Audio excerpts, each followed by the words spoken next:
So, if you're wondering about the Playmobil movie, I saw it.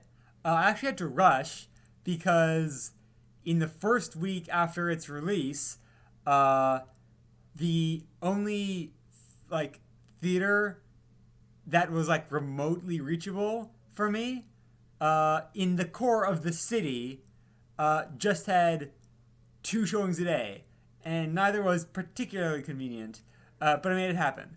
Um, and you know what? It was worth it. It wasn't actually that much like the Lego movie to my eyes. It was more like classic Jumanji, you know? Some hapless youths get sucked into a fictional dimension. That's my kind of party, you know? I love that stuff. Love that storytelling device. From what I've heard, that was like basically the uh, setting for the original like Dungeons and Dragons cartoon, which I never actually saw firsthand. But if they ever make like uh, a new version of it with like modern sensibilities, um, I am there on day one. Like for whatever reason, I just like I go back to like a lot of old cartoons from like my childhood, like '90s stuff, whatever. Like I recently watched like Mummies Alive, and that was fire.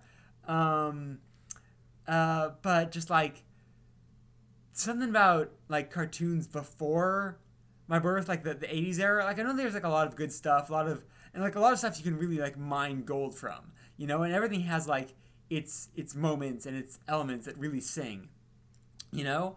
But like when I try to watch it, it really seems uh constrained by like the censors and like executives, all that kind of thing. Like you know, the people in the writers' room, they probably have like great ideas. I mean, they do, you know, but then they have to like fit in like morals or whatever because it's like a moral per episode or something because it's like for kids, and they also have to like fit in like fairly undisguised like advertising because it's produced by toy companies, and it's like I don't know.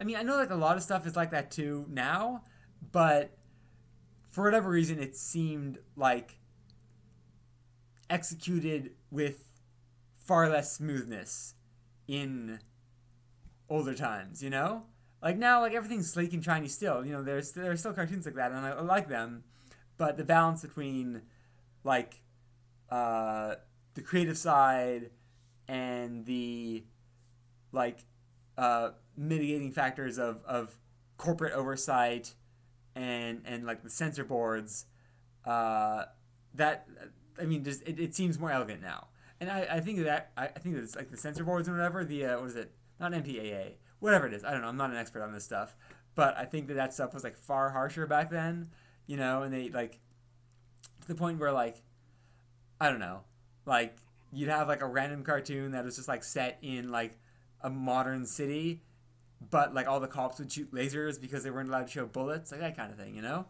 Um, Whatever. I'm getting off track.